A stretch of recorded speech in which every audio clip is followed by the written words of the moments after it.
Hi everyone, this is Jim with JP Reacts, where you come to see reactions and analysis about politician speeches and press conferences so you can understand what they actually are talking about and have better conversations, both online and in person. Today, we're going to review President-elect Biden's Thanksgiving Day message, where he delivered a normal Thanksgiving message that you normally hear presidents actually give. So we'll check it out after this.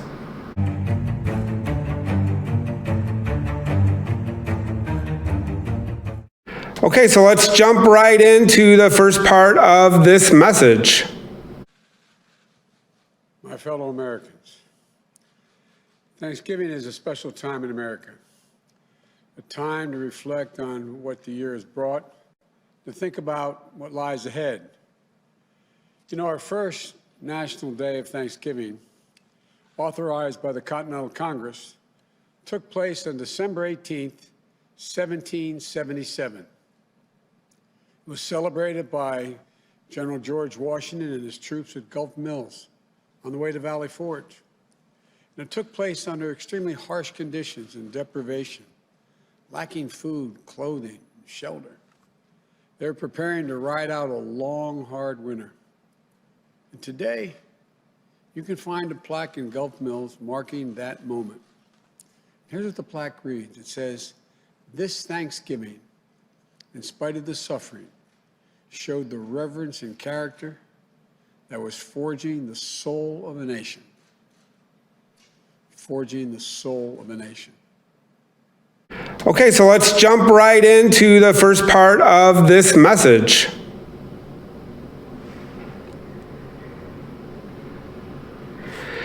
So, as you saw in this first part of the message, President-elect Biden really focused on comparing today's times to the first times of Thanksgiving back during the Revolutionary War with then General Washington at Valley Forge, and how we got through tough times then, and we'll definitely get through tough times now, which is a really good message to have, and it's good to see that we've gone through hard times before, and we'll be able to get through this time as well. I also want to point out that he did have an interpreter there doing sign language, which I thought was great. I don't think I've really seen President Trump do that lately. I know President Obama had interpreters from time to time, but it was really great for his very first message that President-elect Biden chose to use an interpreter. So I really appreciate. I obviously don't know sign language, but it's good to be inclusive and make sure everybody can understand what your message is. So that was really nice of him. Hopefully he does that in the future as well. So let's check out this next part of his message. It's brought us pain and loss and frustration. And it's cost so many lives. 260,000 Americans and counting. It's divided us, angered us, set us against one another. I know the country has grown weary of the fight. We need to remember, we're at war with a virus, not with one another, not with each other. Okay, so during this part of his message, he really was talking about the COVID and how we've been doing and how bad it's been, frankly. So let's just review. As of right now, it's the 25th at about 6 p.m. Current COVID cases in the United States are a little bit over 13 million, with about 268,000 deaths. That's a lot. That's a lot of deaths, and that puts projections pretty high for moving forward into the future.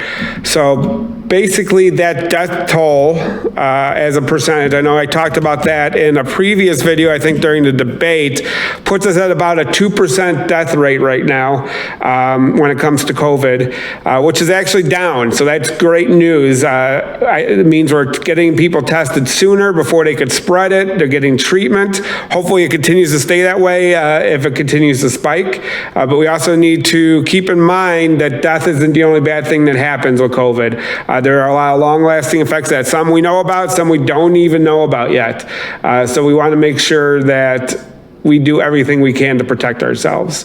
Let's look at what the next part of the video has to say. So many of the traditions that we've long made in this holiday, which made it so special, For our families, for 40-some years, we've had a tradition of traveling over Thanksgiving. Tradition that we've kept every year save one, the year our son Bo died. But this year, we'll be staying home. We've always had big family gatherings at Thanksgiving. Kids, grandkids, aunts, uncles, brothers, sisters, and more. For the Bidens, the days around Thanksgiving have always been a time to remember all we had to be grateful for. So during this part, he really talked about what he and his family are doing. It's great that he's sending a message and being an example for the rest of us. I know at Thanksgiving, everybody really wants to be together. Believe me, I have the same tradition with my family. We get together, we have dinner, hang out, watch some football, and really hopefully enjoy the day with each other and some good food. It's really important this year that we don't do that. Cases are spiking all over the country. It's really important that you limit the size of the group you're with to really the people that you've been in this bubble with to begin with. Try to do it virtually using Zoom or Facebook Messenger or any of those. But really, I would highly encourage you to follow President-elect Biden's example and keep your Thanksgiving small as possible. Don't go to big family gatherings. So that, I really appreciate him using himself as an example, and spreading that message forward to help limit the spread. So let's check out what the next part of this has to say. Our country is in the middle of a dramatic spike in cases. We're now averaging 160,000 new cases a day. And no one will be surprised if we hit 200,000 cases in a single day. Many local health systems are at risk of being overwhelmed. All right, so this part really focused on where we are right now and how the disease is progressing. We're getting well over 100,000 cases a day, which is crazy. We're setting records basically every day, and there's nobody is expecting it to dissipate because we're still having trouble as a nation following the rules that were set out based on science to help limit the spread like other countries have been able to do. The expectation is we're probably going to get to 200,000 cases a day, which is crazy number. It's going to overwhelm hospitals. Frontline workers are going to be super stressed. So it's not, the reason we do this is not to necessarily protect you. Your personal risk may be small, but our country's risk can be big. And if we overwhelm hospitals with COVID cases, that means cases for other diseases and other things, people might not be able to get beds for, and they could die from those diseases that they might not otherwise have died from. They could have gotten treatment, but because the hospitals are so full, they're not able to. So it's not just about COVID, it's about all the other indirect deaths that could potentially happen if our health system becomes way too overwhelmed. So the best thing you can do right now is focus on the things that you can do to limit the spread. Wearing a mask every time you're in public. Limiting your public exposure altogether. I know we've been doing this for a long time, but staying home, only going out when it's absolutely necessary, really limiting the size of the groups you're with is really key, and washing your hands and sanitizing your hands so that anytime you touch something that could be potentially have the virus in public, or even in your house, depending on how safe you can be and your job, really helps keep it from spreading to yourself and then to others. Because even if you're asymptomatic, you could still pass it to others, which is the key, even kids. So let's see what the next thing. I think he's going to talk about what he plans to do once he's in office. Day one of my presidency, we will take steps that will change the course of this disease. More testing will find people with cases and get them away from one another, slowing the number of infections. More protective gear for businesses and our schools to do the same, reducing the number of cases. Clear guidance will get more businesses and more schools open. We all have a role to play in beating this crisis. The federal government has vast powers to combat the virus. And I commit to you, I will use all of those powers to lead a national coordinated response. But the federal government can't do this alone. Each of us has a responsibility in our own lives to do what we can do to slow the virus. So I was right. During this part, he really talked about what he plans to do when he's in office. He spoke about this before in the debate and then his statement right after he was declared the winner of the election. Testing is going to be big. Some states are doing really well. Like I live in Illinois. We're doing pretty well with testing and having it free to basically anybody that wants one. Other states aren't so lucky.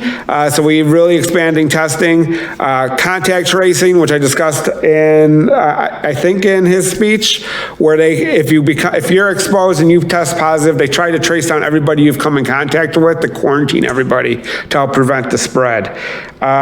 Making sure people have the right PPE, the protective equipment in the hospitals to limit the spread to healthcare workers so they could take care of us if we do get sick. They're on the front lines. They're risking their lives in some cases to really help with the spread of this disease. So it's really important that we get that.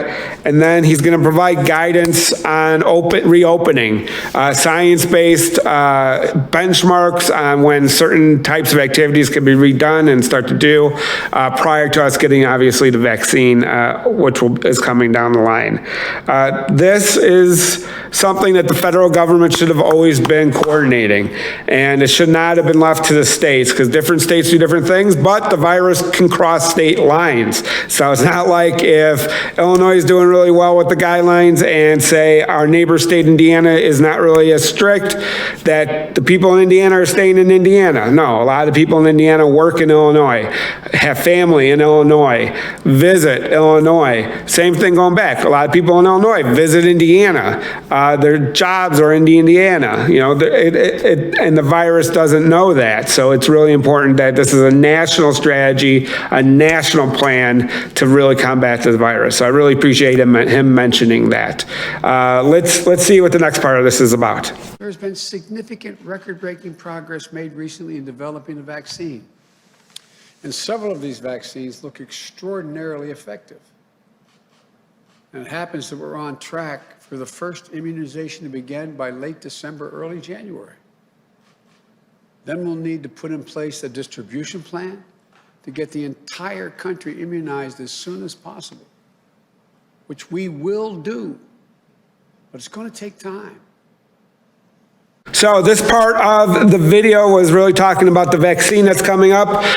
He reiterated a lot what the experts have been saying. The first doses could be available end of December, beginning of January for frontline workers and at-risk patients. The amount isn't clear. It's definitely not going to be 20 million doses. I hate to make a prediction, but that seems unreasonable given that the vaccine still hasn't officially been approved, so they haven't started producing it yet, and we're in the end of November with a holiday. So 20 million doses by the end of the year does not seem realistic. Everybody else, hopefully by the mid to late spring. It's going to take time. Got to be patient. We just got to ride this thing out. That's really what we got to try to focus on to get to the end of this line so we could get back to normal. The vaccine's coming. It's hopeful.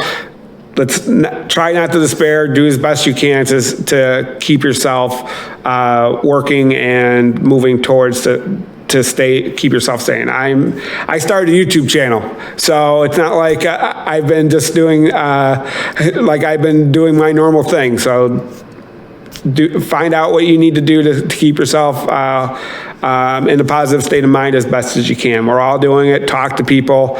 Have conversations, do video calls as often as you can to try to really stay connected to your friends and family. Let's check out the next part of his comments on Thanksgiving. America I see, and I believe it's the America you see as well. America that faces facts, an America that overcomes challenges, an America where we seek justice and equality for all people. An America that holds fast to the conviction that out of pain comes possibility, out of frustration comes progress, and out of division, unity. You all know in our finest hours, that's who we've always been, And that's who we shall be again. For I believe that this grim season of division, demonization, is going to give way to a year of light and of unity. All right, so basically he's set the broad outlines, not so much a policy in this part, but more of what he sees his presidency looking like, based on facts and science, which is really important. We've gone too long where science has become political, which is so weird, because science by its nature is just facts that are repeatable, right? So if it's not repeatable, then it's not scientific, or it is scientific. Let me rephrase that. It's not a scientific fact or a theory or anything like that. Part of science is being repeatable and based in fact. So the fact that became politicized seems really weird. He says we're going to overcome the virus and get back to normal, which is great for everybody to hear. Really focused on justice and equality, especially racial equality. That's a big part of his campaign. As we saw in the summer, we have a ways to go. Let's just be real about it. I know I'm not the best spokesperson for this, but we all can do better talking about it and being open about our unconscious bias. Maybe I'll do a video just on unconscious bias and break down a video on that. I know that's not really a politics one. Let me know if that's something you want to see. But it's really interesting, and there's a lot of good studies, and hopefully you can get there. And then really is changing from a divisive situation to one more of unity, back to kind of where we're all pulling on the same rope, all moving in the same direction. So it's a really good broad outline of what where he sees the broad strokes of his presidency going in the future. So that was really good to see. This last part we're going to check out is about democracy in the election. So let's listen to that. Itself. In this last election, the one that just took place, we've seen record numbers of Americans exercise their most sacred right, that of the vote, to register their will at the ballot box. Think about that. In the middle of a pandemic, more people voted this year than have ever voted in the history of the United States of America. Over 150 million people cast a ballot. Simply extraordinary. Many of them waiting in line 5, 6, 7, 8 hours to vote. If you want to know what beats deep in the heart of America, it's this: democracy. The right to determine our lives, our government, and our leaders.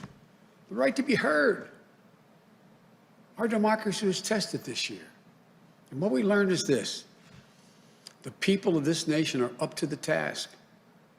In America, we have full and fair and free elections. And then we honor the results. We talked about this past election. I'll give you the quick up-to-date results for what I have. All states have been called at this point. So right now, 306 electoral votes for Joe Biden, 232 for Donald Trump, 270 is needed to win. So clearly, President-elect Biden won. For the total vote count, right now, President-elect Biden has about a little bit over 80 million votes, and President Trump has a little bit under 74 million votes. So it's about almost 7 million vote difference at this point, which is pretty broad. That is the largest turnout for a presidential election in history, which is amazing. And it really shows that even during a pandemic and all the craziness that's happened this year, Americans still care about their country and are willing to come out and share their voice. One thing I did want to mention is he talked about the long lines. And I know on the news that's usually described as a positive. Hey, look at all these people. They're coming out to vote. They want their voices heard. They're willing to wait in line for hours, right? I personally, yeah, that's great, and I agree that it's important that people put out their vote, but waiting in line for hours to vote is ridiculous, and it basically, in my opinion, shows a failure of democracy in our country. No one should have to wait hours to vote. vote by mail it should be widely distributed. I know it was much bigger this election cycle. Hopefully it continues to move in that direction. Hopefully eventually we can move to an online system where you don't even have to turn in a ballot at all. You could vote online, track it online. You know, we could file our taxes online. We should be able to figure out how to do an election online. So that way people don't have to actually go anywhere. They can vote, they can be at their computer, they can look up candidates, and hopefully that'll help increase participation in the system as a whole. But long lines is actually a suppression tactic used to keep people from voting. And the fact that we have those in this country, we should all be ashamed, basically, of the long lines. Yes, it's great people want to share their vote and they're willing to stand in line that long. They should never, never have to stand in line that long to vote. It's a travesty of our country. So, but he framed, I don't want to end on a negative note, he framed it as a positive thing, so we'll stick with it as a positive thing. People wanted to vote. I really, really encourage you to watch his whole video. I'm definitely, the link is going to be in the description for the video. Definitely really encourage you to listen. So that wraps up this video. Hopefully you got a lot out of it and were able to learn some stuff, not only from President Biden, but kind of what he was talking about, what he plans to do. If you did like this video, if you thought it wasn't really worth your time and disliked the video, that's fine. Either way, put your comments below. Tell me what you thought and if you think it's realistic for President-elect Biden to implement any of the plans he kind of laid out in this video. And if you have any ideas for future people you think I should help explain, put that down there too. I'm always happy to help. Otherwise, I really hope you subscribe to this channel so you can hear and see the next video that pops up when it pops up. This is the Thanksgiving video, obviously, so I wish everybody that lives in the United States a happy Thanksgiving, and those abroad, if you celebrate Thanksgiving, which I don't think any other country really does during this time, I wish you a happy Thanksgiving. Hopefully you have enough food and get to spend enough time either personally with your small group or virtually with your bigger family on Thanksgiving and really celebrate it. So until I see you again around the internet, have a great night and we'll talk soon. Bye.